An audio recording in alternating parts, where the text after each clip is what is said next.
धर्म और कर्म हमेशा करते रहने चाहिए। हमें हमारे कर्म से पीछे नहीं हटना है, क्योंकि कर्म से ही प्रारब्ध होता है और जो आगे आने वाली हमारी लाइफ है वो इसी से जोड़ी जाती है। यूँ कहें कि जो हमारे बड़े बड़े इंस्टेंट होते हैं वो इसी के माध्यम से होते हैं कि जो हमने पिछले जन्म में या फिर इस जन्म में हमने पहले जो कर्म कर दिए हैं वो ही हमें मिल रहे हैं या वो ही हमें मिलने वाले हैं। बहुत से ऐसे होते हैं कि इंस्टेंट फल मिलता है, लेकिन बहुत से ऐसे होते हैं कि फल बहुत टाइम बाद मिलता है, लेकिन फल ज़रूर मिलता है। यहाँ जो दोगे वो ज़रूर मिलेगा, जो कर रहे हैं वो व्यर्थ नहीं जाएगा। हर चीज़ का फल ज़रूर मिलता है, अच्छा हो या बुरा। अगर हम कर्म के साथ भगवान को साथ लेके चल रहे हैं तो वो बहुत अच्छा मिलेगा, भगवान आपका साथ देगा। ऐसे ही एक आदमी था, वो यूँ कहें कि उसकी लाइफ ऐसे थी कि मतलब वो चाहकर भी कुछ कर नहीं पा रहा था। जैसे कि बहुत से टाइम हमारी खुद की लाइफ होती है कि हम काम तो करना चाह रहे हैं लेकिन मन नहीं लग रहा। ऐसे ही ये इंसान था कि इसकी नई नई शादी हुई। शादी ऐसे हुई कि ये बिल्कुल ऐसे पतला सा था कि मतलब, और भाई अच्छे मोटे मोटे थे लेकिन ये बहुत पतला था। फिर भी शादी हो गई। शादी मतलब दोनों बहनों से, दोनों भाइयों की शादी हुई थी कि मतलब इनके भाई की शादी साथ में ही हुई थी, इनकी शादी के साथ में, कि दोनों बहनें वो थी, दोनों भाई ये थे। लेकिन हर किसी की लाइफ ऐसी नहीं होती। जो इनका भाई था वो थोड़ा अलग मिजाज का था कि वो हमेशा पैसों में समझता था। लेकिन जो ये इंसान था वो भगवान को मानने वाला था, कि हमेशा जब भी कुछ करता तो भगवान को ज़रूर मानता था कि भगवान है, भगवान जो करेंगे अच्छा करेंगे। लेकिन अब कुछ टाइम बाद, शादी अच्छी चल रही थी, कुछ टाइम बाद बीवी मायके चली गई, क्योंकि नए नए में अधिकतर लोग जाते रहते हैं। और जो हस्बैंड था वो वैसे ही नॉर्मली जब बीमार हो जाते हैं तो वो बीमार हो गया। ऐसा नहीं है कि बीबी मायके चली गई तो बीमार हो गए, नहीं, वो नॉर्मली बीमार हो गए। कंडीशन इतनी ख़राब हो गई, तो पहले ही वो इतने पतले थे, अब और पतले हो गए कि ये समझो कि हड्डी हड्डी दिखने लग गई। सब लोग ये सोचने लग गए कि पता नहीं ये कैसे जिएगा। सबके माइंड में यही सवाल आता। लेकिन जब तक ऊपर वाला साथ है कोई किसी का कुछ नहीं कर सकता। ऐसे ही अब इसने सोचा कि मेरी थोड़ी हालत ख़राब है, क्यों ना मैं मेरी वाइफ को ले आऊँ, मेरी थोड़ी हेल्प हो जाएगी, वो मेरी मदद करेगी। तो ये अपनी वाइफ को लेने जाता है, लेकिन वाइफ के घर वाले मना कर देते हैं कि तेरा क्या भरोसा, तू आज इतना सूखा सा है, पता नहीं कब भगवान को प्यारा हो जाए, और हमारी बेटी की ज़िंदगी तो वैसे भी बर्बाद हो रही है तेरे चक्कर में, और हो जाएगी। लेकिन यहाँ वाइफ समझदार थी कि उसने अपने पति से ये बोला कि आप मुझे लेने, वो वहाँ लेने गए। उस टाइम तो पति को उसने कुछ नहीं बोला अपने घर वालों के सामने, लेकिन उसने पति से फ़ोन करके बोला कि आप मुझे लेने आ जाइए, लेकिन आप घर मत आना, आप एक पार्क में आ जाइए, मैं वहीं से आपके साथ चलूँगी।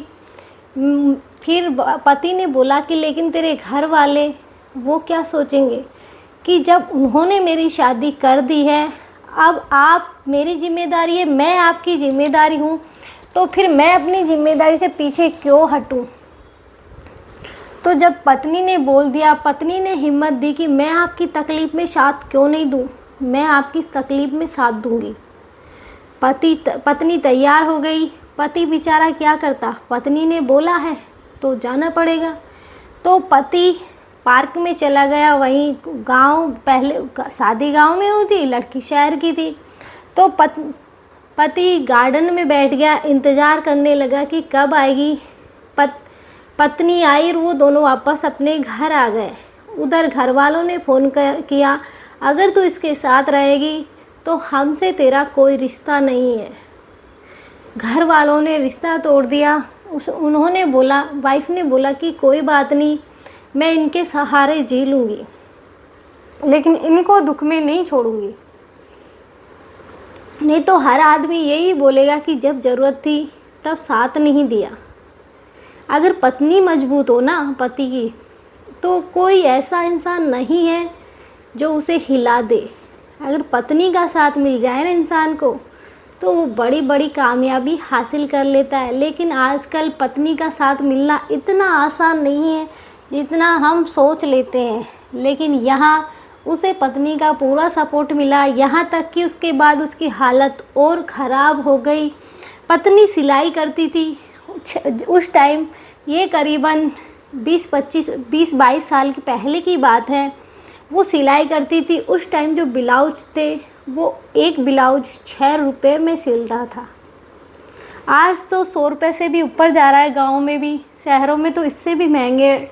लेकिन वो सिलाई जानती थी, तो एक दिन में 6-6 ब्लाउज सिल के अपने पति का इलाज करवाती थी। यहाँ तक कि घर में अब खाने के लिए भी नहीं थे, पति के घर वाले भी साथ नहीं दे रहे थे। उसी टाइम उन्हें अलग कर दिया गया, वो भी साथ नहीं दे रहे थे। लेकिन अब कंडीशन ये थी कि पति का इलाज भी करवाना था और घर में कुछ खाने के लिए भी नहीं था। लेकिन पत्नी ने हार नहीं मानी। उन्होंने ये बोला कि मैं जब तक कोशिश होता है मैं करूँगी। पत्नी ने एक एक दिन में 6-6 ब्लाउज सिले। और जो माली आता है, गांव में अधिकतर होता ये है कि जो हम माली आता है उससे लोग नाज दे के सब्जियाँ खरीद लेते हैं। लेकिन उन्होंने उल्टा किया कि सब पैसे दे के थोड़े से और नाज माली से ख़रीदा ताकि घर में रोटी बन सके। इस तरह से उन्होंने जीवन यापन किया कि घर पे छत तक नहीं थी। जब उन्होंने निकाला था, उन्होंने उन्हें कमरे की जगह दे दी थी कि अब तुम बना लो। यहाँ खाने के लिए पैसे नहीं थे, कमरा बनाने के लिए कहाँ हो गए। तो बड़ी बुरी हालत हो गई थी।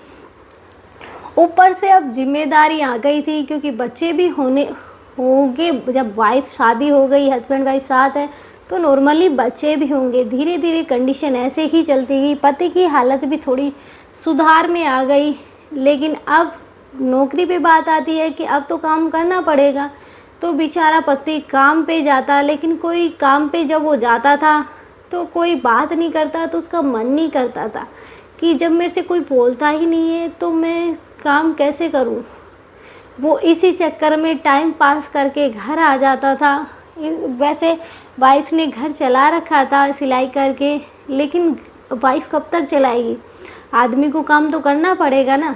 तो वो बेचारा इधर बैठा उधर बैठा टाइम पास करके, क्योंकि जहाँ हमारे से कोई बात नहीं करता ना, हम जल्दी से वहाँ जाना पसंद नहीं करते। ये सोचते हैं क्या करेंगे वहाँ जाके। लेकिन ऐसे ही लाइफ चलती रही, 3-4 साल ऐसे लाइफ चली।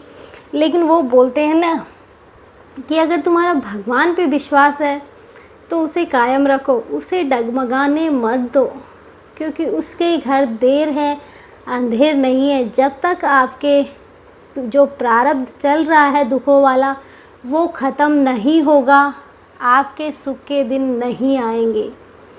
ऐसे ही लाइफ चल रही थी कि कभी खाना खाया कभी नहीं खाया। ऐसे घर में रह रहे थे कि जिसकी छत तक टपकती थी। तीनों बच्चों को लेकर वाइफ अपने उस फूटे से कमरे में रहती थी, क्योंकि कोई घर नहीं था। वो कमरा भी उन्होंने 300 रुपये किराए पे लिया था, क्योंकि गांव में पहले मिल जाता था कि महीने के 300 रुपये थे। लेकिन छत टपक रही थी कि यह है कि बारिश आ जाए तो कब छत गिर जाए पता भी नहीं चलेगा और कब वो दब जाए। तो ऐसे ही उनके सामने एक बूढ़ी अम्मा रहती थी। वो ये बोली कि तू बहुत तेज़ बारिश आ रही थी, क्योंकि बारिश के दिनों में अधिकतर बारिश आती रहती है, कि तू इन बच्चों को लेके मेरे कमरे में आ जा, पता नहीं ये छत कब गिर जाए और तुम सारे के सारे दब जाओगे। लेकिन लेडीज़ ने हार नहीं मानी। उसने बोला कि नहीं, हम चाहे दब जाएं लेकिन रहेंगे इसी में। धीरे धीरे दिन बीतते गए कि अभी तक पति कुछ कमा नहीं रहा था। सब परेशान थे, क्योंकि बिना कमाई के घर नहीं चलता। बच्चे भी बड़े होने को थे, लेकिन इतने बड़े नहीं थे कि बच्चों की अभी जिम्मेदारियां और बढ़े। इसलिए धीरे धीरे लाइफ चली। आगे जाके हुआ क्या कि पति का एक दोस्त था, उसके यहाँ सवामनी थी, जो करवाते हैं, हमारे यहाँ सवामणी ही बोलते हैं, बाकी मुझे नहीं पता आपके वहाँ क्या बोलते हैं। कि उनके यहाँ सवामणी थी, सवामणी जानी थी हनुमान जी के।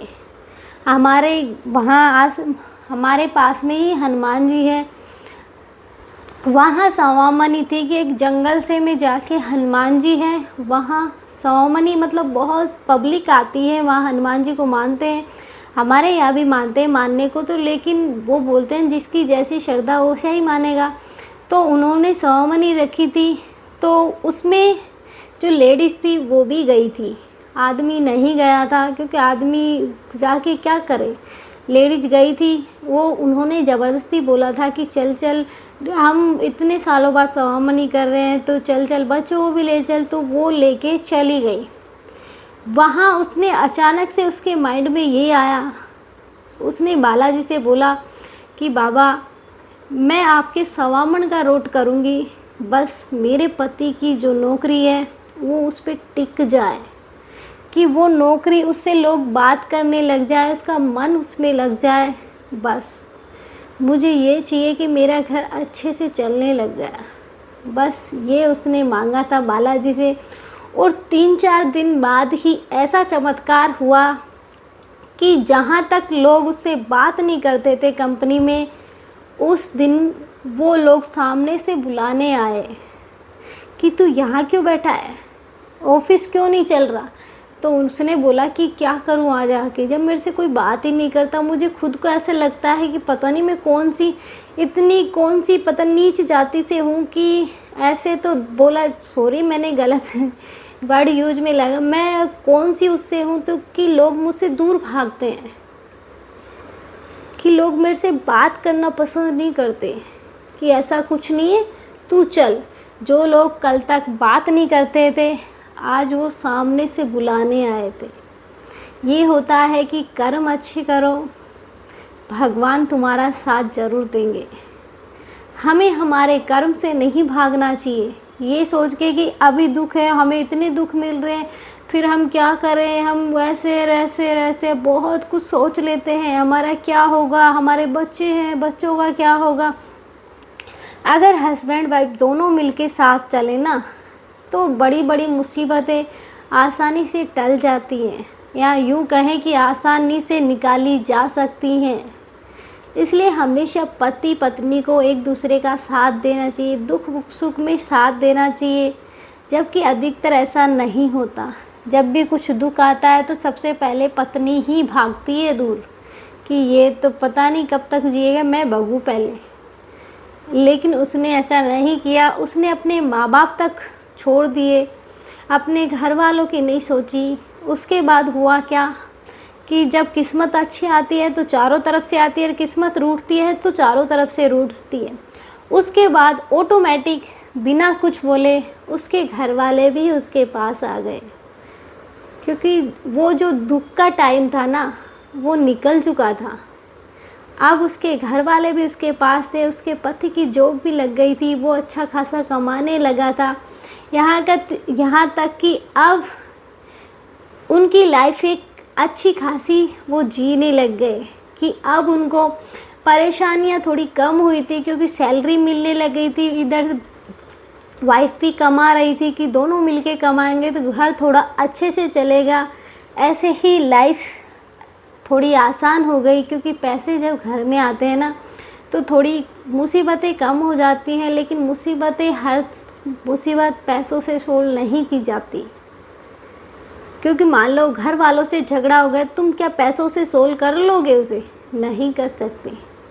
वो तो जब होने होंगे जब ही होएंगे। हमारे करने से ना तो कुछ हो रहा है और ना होगा, हमारे सोचने से कुछ नहीं हो रहा, तो हम सोच के क्या करें कि जब तक बुरे दिन चल रहे हैं बुरे ही चलेंगे, हम अच्छा कैसे कर लेंगे इन्हें?